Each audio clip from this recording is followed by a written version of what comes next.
नमस्कार, आप देख रहे हैं एमएस टीवी और मैं हूं आपके साथ कंचन। आई नजर डालते हैं जबलपुर की कुछ खास खबरों पर। कटनी के भाजपा नेता नीलेश रजक हत्याकांड में पुलिस ने 2 आरोपियों का शॉर्ट एनकाउंटर किया है। बताया जा रहा है कि आरोपी प्रिंस जोसेफ और अकरम हत्या के बाद से फरार थे। पुलिस ने बहुरी बंद के कजरवारा इलाके में घेराबंदी कर दोनों को पकड़ा, जहां मुठभेड़ के दौरान दोनों घायल हो गए। इसके बाद उन्हें इलाज के लिए जबलपुर लाया गया, जहां डॉक्टरों की निगरानी में उनका उपचार जारी है। बता दें कि भाजपा नेता नीलेश रजक की लव जिहाद का विरोध करने पर गोली मारकर हत्या कर दी गई थी।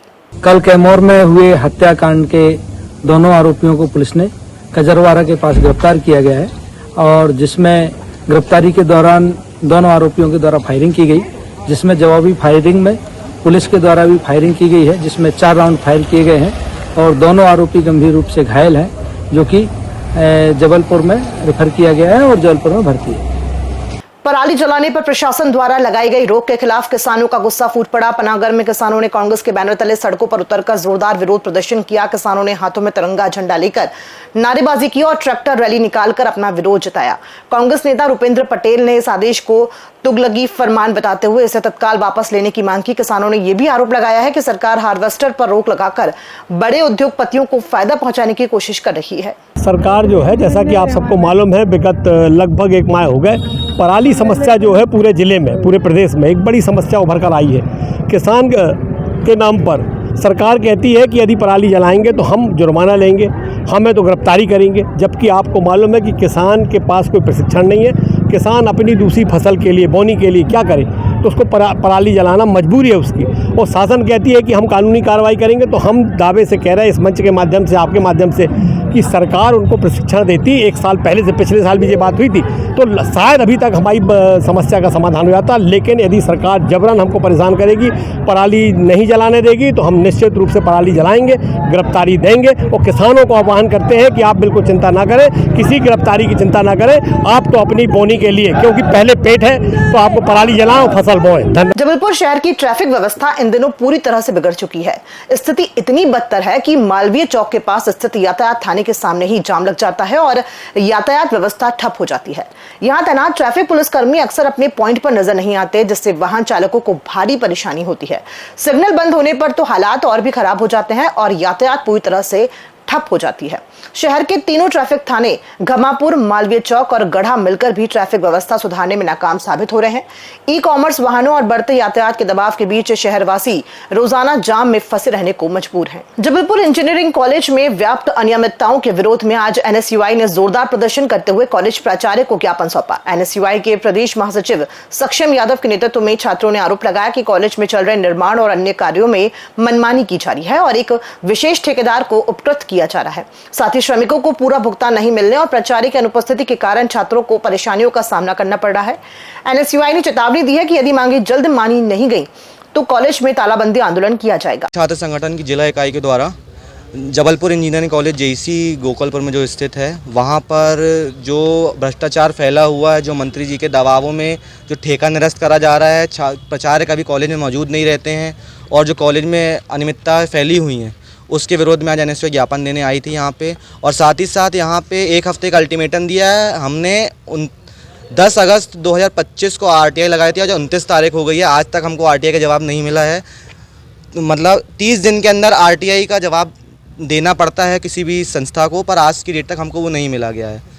यहाँ पे अपने अनुसार वो ठेका निरस्त करते हैं, अपने अनुसार वो ठेका निकालते हैं और जो भी किसी का श्रमिकों को पूरा भुगतान नहीं होता है, फंड जो मिलता है वो नहीं मिलता है पूरा, है ना। और कॉलेज प्रशासन को कुछ पता ही नहीं है, जानकारी नहीं है इस विषय में। और बल्कि हमको जितनी जानकारी मिली है तो किसी मंत्री विशेष के चक्कर में उन्होंने ठेका निरस्त करे हैं और जिसको ठेका वो देना चाहते हैं तो नहीं देते हैं, तो वो ठेका निरस्त कर देते, बोल देते हुए तकनीकी कारण है। तकनीकी कारण कुछ कारण होता है कि मतलब कि सर्वर दिक्कत था, ये दिक्कत था, वो दिक्कत था, पर ऐसा कुछ नहीं है। यहाँ पर इनकी इच्छा नहीं थी ठेका निकालने की तो उन्होंने निरस्त कर दिया। तो ठेका निकाला क्यों, हमारी बात यही थी। तो आज यहाँ पर हमने 4 अक्टूबर तक की हमने इनको समय दिया है। अगर 4 नवंबर तक अगर हमको नहीं मिलेगा हमारा आरटीआई का कागज़, तो हम 5 तारीख को 1000 लड़कों के साथ कॉलेज में तालाबंदी करेंगे। आरटीआई के नियम क्या है, उस पर अपील भी तो जा सकते हैं? हाँ, सेकंड अपील जा सकते हैं, पर हमको सेकंड अपील का पहले इन्होंने एक लेटर हमको दे चुका था जिसमें 9 तारीख को हमको मिलने बुलाया था, जिसमें कागज़ देने की बात की थी। तो वो हमको 9 तारीख को आए, हमने अपना लेटर भी प्रस्तुत किया कि हमको किस चीज़ की जानकारी, तो उसमें उन्होंने रिसीविंग दे दिया और बोलते हैं कि हम आपको 2 से 3 दिन के अंदर दे देंगे। तो हमने बोले चलिए ठीक है, 2 से 3 दिन के अंदर दे दीजिएगा। पर आज की डेट, आज 29 तारीख हो गई है, मान चलिए 20 दिन क्रॉस हो गए हैं, पर उसके आज की डेट तक हमको वो कागज़ नहीं मिला है। अपील समिति में अब मैं सेकंड अपील, हाँ, पहली अपील में मेरे को उन्होंने पहला कागज़ दे चुका था। अब मैं सेकंड अपील में जाऊंगा। उसके पहले मैंने उनको फ़ोन लगाया था कल, तो उन्होंने मेरे से कहा कि आपको जो करते मैंने कर लीजिए, मैं नहीं दे पाऊंगा। मैं सक्षम यादव, प्रदेश सचिव NSY Madhya Pradesh. Jabalpur railway station पर मंगलवार को बड़ा हादसा टल गया। अमरावती एक्सप्रेस में चढ़ने के दौरान एक यात्री राघवेंद्र ट्रेन की रफ्तार पकड़ते ही फिसलकर नीचे गिर गया। मौके पर प्लेटफॉर्म के मौजूद RPF आरक्षक राम बहादुर सिंह ने साहस दिखाते हुए मौके पर दौड़ लगाई और यात्री को खींचकर सुरक्षित बाहर निकाल दिया।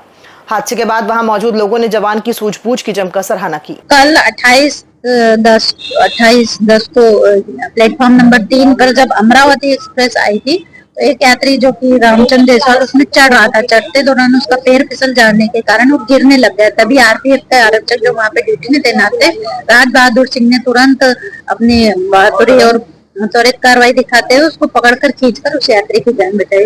इसमें राज बहादुर सिंह की बहुत उल्लेखनीय भूमिका रही कि उसने अपने फर्ज के साथ साथ एक मानवता का भी फर्ज निभाया और यात्री की जान बचाई। जबलपुर में उधना एक्सप्रेस में हुई चाकूबाजी की घटना का खुलासा करते हुए GRP ने आरोपी गोविंद रघुवंशी को गिरफ्तार कर लिया है। पुलिस ने बताया कि आरोपी ने अपने दामाद शैलेंद्र हाडिया की हत्या पारिवारिक विवाद के चलते की थी। जानकारी के मुताबिक शैलेंद्र पेशी से लौट रहा था, तभी आरोपी मामा ससुर ने सतना से उसका पीछा कर गौसलपुर आउटर के पास ट्रेन में ही 42 बार चाकू से हमला कर दिया। गंभीर रूप से घायल शैलेंद्र की अस्पताल पहुंचने से पहले ही मौत हो गई थी। जांच में सामने आया है कि मृतक की पत्नी RPF में पदस्थ सोनम रघुवंशी है और दोनों के बीच चल रहे पारिवारिक विवाद के कारण यह हत्या की गई। उड़ना एक्सप्रेस में एक हत्या की घटना हुई थी, जिसमें आरोपी को गिरफ्तार करने के पश्चात ये घटना समक्ष में सामने आई है कि जो आरोपी की भांजी है वो मृतक की पत्नी थी। तो उसके बीच एक पेशी चल रही है सतना में, उसी को लेके आरोपी उससे नाराज चल रहा था। इसी बात के बीच उनका वाद विवाद था। क्या किस वजह की क्या मामले को लेकर पेशी चल रही थी, बात अब तक सामने आई? उस पेशी के लिए कुछ उन्हीं का पारिवारिक विवाद है और कुछ 376 366 का केस भी उनके ऊपर चल रहा था, उसको लेके उनके बीच पेशी चल रही थी। यह बात भी सामने आ रही कि दोनों ने प्रेम विवाह किया था, तो मामा नाराज था उससे, उसी को लेके उनके बीच विवाद है, उसी घटना को लेके, तो उसी के संबंध में पेशी थी। इसी कारण मामा नाराज रहता था और उसके साथ अलग भी रह रहे थे वो, उसी बात को पेशी देते थे। इसी कारण उसने 27/10 को जब वो पेशी से लौट रहा था तो इस बात का फ़ायदा उठाते उसका पीछा किया और ट्रेन जब गौसलपुर के समीप पहुंची तो उसने मौका देखकर उस पर चाकू से वार कर हत्या कर दी उसकी। मृतक की पत्नी से पूछताछ हुई? हाँ, मृतक की पत्नी से पूछताछ हुई है। उसका कहना है कि अभी तो वो अलग रह रहे हैं वर्तमान में, और उसके संबंध में मामा उससे नाराज रहता था, इसी को लेके उसने इस घटना को अंजाम दिया है। कहाँ से गिरफ्तार हुआ? गिरफ्तारी के लिए हमने पिपरिया और कई जगह उसके जहाँ रहता था उसके दोस्त यारों की टीम भेजी थी, तो पिपरिया से गिरफ्तार करके उसको लाया गया है। तो इस संपूर्ण कार्रवाई में हमारे GRP थाने की संजीवनी राजपूत, पिपरिया थाना प्रभारी पासी जी, मनोज आरक्षक मनोज मिश्रा, अरुण सत्यन, राम निवास, शिव कुमार, आलोक, रविकांत, परशुराम, गोपाल, उमेश, संजीत शर्मा साइबर सेल की मुख्य भूमिका रही इसमें। जबलपुर में रांची पुलिस ने मुखबिर की सूचना पर बड़ी कार्रवाई करते हुए स्विगी डिलीवरी बॉय के भेष में शराब तस्करी कर रहे युवक को गिरफ्तार किया। पुलिस ने विकल स्टेट मैदान के पास घेराबंदी कर बाइक सवार 2 युवकों को रोकने का प्रयास किया, जिसमें से एक युवक भागने में सफल हो गया। पकड़े गए युवक की पहचान अभय उर्फ अंशु जायसवाल के रूप में हुई है, जिसके स्विगी बैग से भारी मात्रा में अवैध शराब बरामद की गई। पूछताछ में आरोपी ने बताया कि उसका साथी देबू अन्ना मौके से फरार हो गया। पुलिस ने आरोपी के खिलाफ आबकारी अधिनियम की धारा के तहत मामला दर्ज कर जांच शुरू कर दी है। एक अवैध शराब परिवहन की कार्रवाई जो है थाना रांची में की गई है। दोपहर करीब 2 बजे मुखबिर सूचना प्राप्त हुई थी कि 2 व्यक्ति जो है एक गाड़ी में जो है अवैध शराब स्विगी की टी-शर्ट पहन के कर रहे हैं।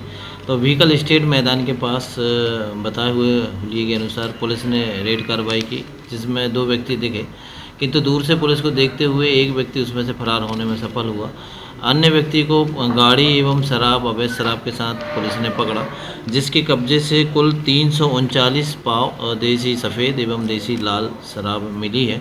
और स्विगी के बैग में यह जो है अवैध शराब बिक्री कर रहा था। टी शर्ट भी स्विगी की पहना था ताकि लोग ये समझें कि यह स्विगी का है और कोई रुकवा ना सके, किंतु मुखबिरी की सूचना जो है इतनी बढ़िया थी कि ये पकड़ा गया, धरा गया। कुल 60 लीटर देसी शराब जो है इससे जब्त हुई है। 34(2) का प्रकरण कायम किया गया है। अभय उर्फ अंशु जायसवाल जो कि स्विगी की ड्रेस के साथ मिला था, इसके कब्जे से शराब पकड़ी गई है। एक व्यक्ति जो फरार हुआ था उसका नाम देवू अन्ना है, उसको भी आरोपी बनाया गया है, जो कि अभी फरार है।